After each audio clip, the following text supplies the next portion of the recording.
The high demand for daytime fireworks is becoming a new thing here in the U.S. because people not only are just getting to know about daytime fireworks here, but the pyrotechnic industry is realizing that it's another avenue for revenues for them as well.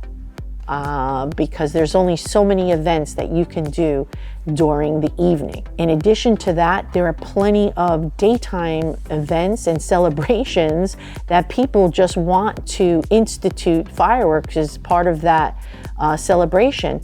And what else to use than daytime fireworks?